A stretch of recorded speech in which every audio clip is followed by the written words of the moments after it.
Everyone, welcome to my YouTube channel Edu Points. दोस्तों, आज हम लोग पढ़ेंगे भारत का भौगोलिक विस्तार। ठीक है, भारत का भौगोलिक स्थिति एवं विस्तार। ठीक है, इसके अंतर्गत यानी इसका मतलब है कि भारत का ज्योग्राफिकल लोकेशन को देखेंगे हम लोग। ठीक है ना, भौगोलिक स्थिति से भारत कहाँ पर है, क्योंकि पृथ्वी इतना बड़ा विशाल है। इस विशाल पृथ्वी में भारत कहाँ पर है उसको जो है हम लोग समझने का प्रयास करेंगे। अक्षांशीय विस्तार और देशांतरीय विस्तार को भी देखेंगे इसके अंतर्गत, है ना। तो इसमें ये भारत का मैप है। ठीक है, मैप में हमेशा ऊपर जो है उत्तर होता है और नीचे की तरफ होता है दक्षिण। ठीक है, इधर पूरब और इधर पश्चिम। ठीक है, उत्तर दक्षिण पूरब पश्चिम, ये भारत का मैप है। ठीक है, तो भारत का जो उत्तरी बिंदु है सबसे उत्तर, इसका नाम है इंदिरा कॉल।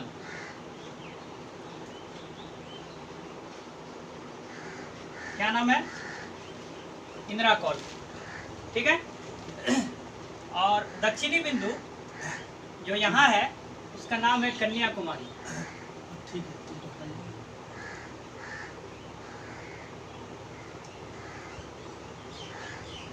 कन्याकुमारी। ठीक है, इंदिरा कॉल कन्याकुमारी।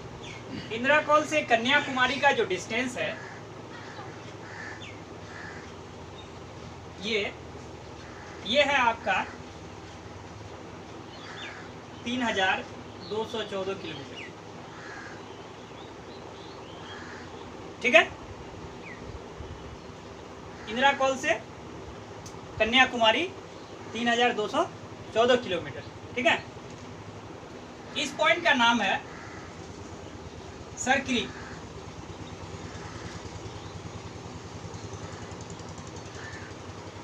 ठीक है, जो गुजरात में स्थित है ना। और पूर्वी पॉइंट का नाम है वालांगू।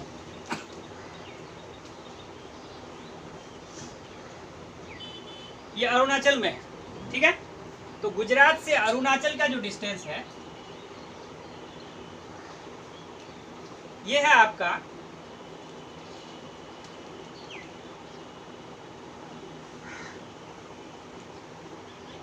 2933 किलोमीटर। ठीक है, 2933 किलोमीटर। कश्मीर से कन्याकुमारी 3214 और गुजरात से अरुणाचल की दूरी है 2933। ठीक है, इसको समझ गए। आगे देखते हैं।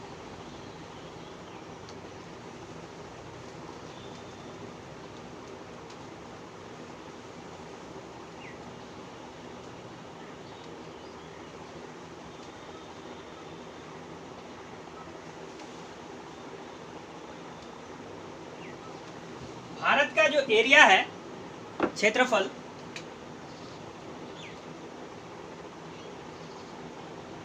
वो है आपका 32,87,265 वर्ग किलोमीटर।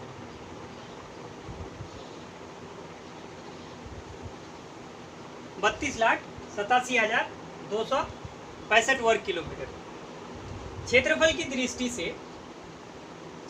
दृष्टि से भारत जो है 7वें स्थान पर आता है। विश्व का 7वां सबसे बड़ा देश है। तो ये 6 कौन है, इसको भी जरा देख लेते हैं।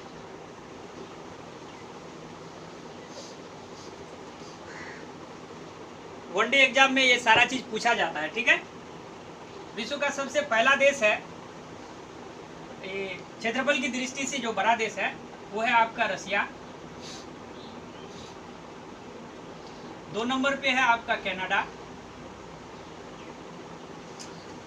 3 नंबर पे है चाइना।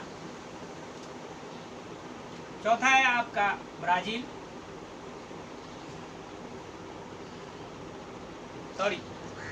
चौथे पर अमेरिका है।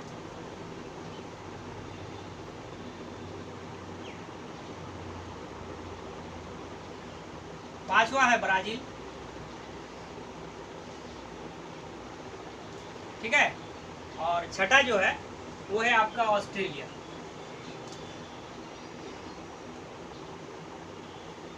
और 7वां हमारा भारत यानी इंडिया।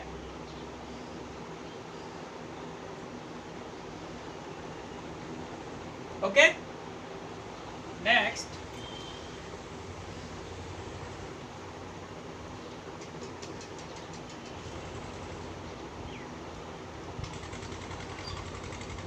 थोड़ा भारत का बाहरी लोकेशन को भी देख लेते हैं।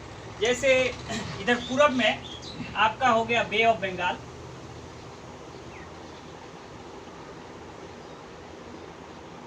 ये पूरा बंगाल की खाड़ी है। ये इधर जो है अरेबियन सी है,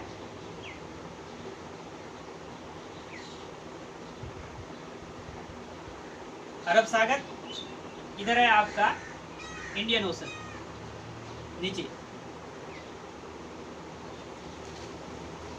ठीक है, नीचे हिंद महासागर। और इधर आपका है पाकिस्तान, इधर चाइना है, और यहाँ पर जो है बांग्लादेश, इधर म्यांमार, ठीक है ना।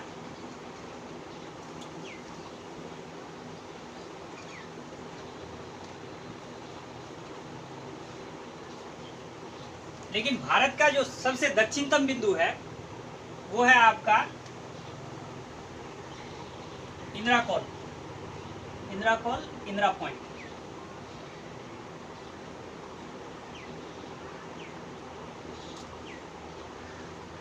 सबसे दक्षिणतम बिंदु इंदिरा पॉइंट जो आपका अंडमान निकोबार द्वीप समूह में, ठीक है। इसका अक्षांशीय विस्तार 6.4 से शुरू होता है। तो भारत का जो अक्षांशीय विस्तार है वो 8 डिग्री 4 मिनट से शुरू होता है। सबसे पहले हम लोग इसको समझेंगे। 8 डिग्री 4 मिनट से 37 डिग्री 6 मिनट, ठीक है। 8 डिग्री 4 मिनट से 37 डिग्री 6 मिनट तक भारत का अक्षांशीय विस्तार है। तो इसको समझने के लिए हम लोगों को ग्लोब में जाना पड़ेगा। ये पृथ्वी है, पृथ्वी के बीचों बीच इक्वेटर 0 डिग्री का होता है, ठीक है। तो इक्वेटर से यानी उत्तर में है हम लोग, भारत जिसका विस्तार है 8 डिग्री 4 मिनट से।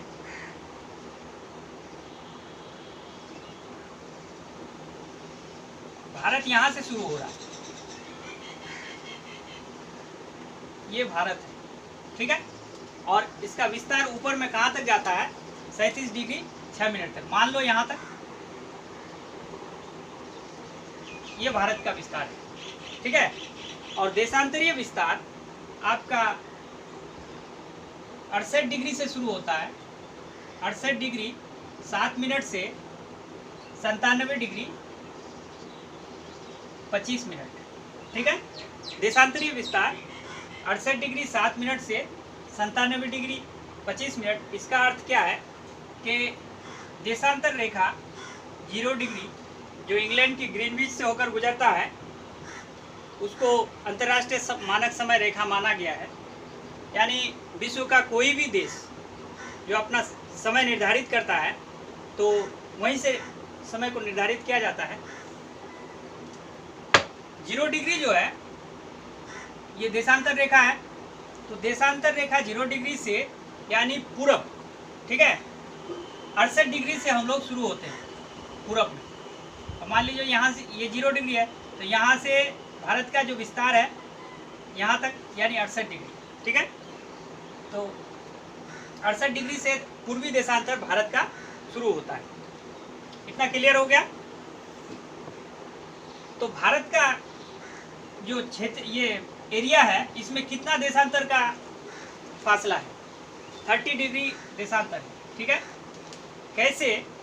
यानी 97 में अगर हम 68 माइनस करेंगे तो हमको 29 प्राप्त होगा, और इधर मिनट में है तो इसमें हम लोग जो है 1 डिग्री जोड़ देंगे तो 30 डिग्री, यानी भारत का संपूर्ण विस्तार जो है वो 30 डिग्री है, ठीक है। पृथ्वी को एक चक्कर पूरा करने में 24 घंटा लगता है। जब पृथ्वी एक रोटेशन पूरा करती है 24 घंटे में, ये पृथ्वी 24 घंटे में एक चक्कर पूरा करती है। यानी 24 घंटे में जो एक चक्कर पूरा करती है तो वो 360 डिग्री घूमती है। नहीं, 360 डिग्री घूमने में उसको 24 घंटे का वक्त लगता है। 24 घंटा बराबर कितना मिनट हो गया? इसको 60 से अगर गुना करेंगे हम तो 1440 मिनट लगेगा। ठीक है, यानी 1440 मिनट में पृथ्वी एक चक्कर पूरा करती है। अब मान लीजिए आप कोई वृत्ताकार पथ पर चल रहे हैं, आप यहाँ से चलना प्रारंभ किए और चलते चलते चलते चलते फिर आप पुनः उसी बिंदु पर आए, तो इसका अर्थ ये हुआ कि आपने 360 डिग्री चक्कर लगाया। एक साइकिल का पहिया में कितना डिग्री का कोण होता है? 360 डिग्री का। आपके मोटर वाहन का पहिया में 360 डिग्री का कोण होता है। तो पृथ्वी जो है एक चक्कर पूरा करने में 360 डिग्री घूमती है, तो एक डिग्री घूमने में उसको कितना लगेगा समय? तो 1440 और डिवाइड बाय 360 यानी 4 मिनट। क्या 4 मिनट? एक डिग्री पृथ्वी को घूमने में 4 मिनट का समय लगता है। तो हमारा देशांतरीय विस्तार 30 डिग्री का है। पूरे भारत का देशांतरीय विस्तार जो है 30 डिग्री का है। तो 4 मिनट समय लेता है पृथ्वी एक देशांतर को पूरा करने में। तो 3 चौक 12, 120 मिनट लगता है। तो 120 मिनट बराबर आपका हो गया 2 आवर्स, 2 घंटा। यानी गुजरात से अरुणाचल तक समय का जो फासला है वो 2 घंटे का है। ठीक है, अगर अरुणाचल प्रदेश में सूर्योदय 5 बजे होता है तो गुजरात में सुबह सूर्योदय जो होगा वो 7 बजे होगा। 2 घंटे का डिस्टेंस।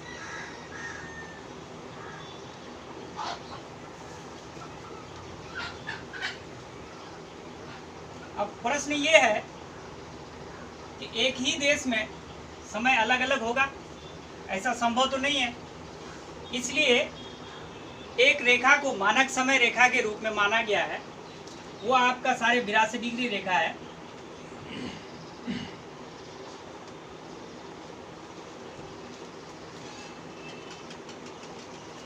साढ़े 82 डिग्री देशांतरीय रेखा को भारत का मानक समय रेखा माना गया है। यानी इस रेखा पर जो समय होगा वो पूरे भारत का समय होगा। ठीक है, ये रेखा यूपी के इलाहाबाद से होकर गुजरती है, नैनी के पास से, यानी उस जगह का नाम है मिर्ज़ापुर होते हुए ये रेखा गुजरती है। ठीक है, भारत का मानक समय रेखा कहाँ से गुजरती है? मिर्ज़ापुर से, याद रखना है।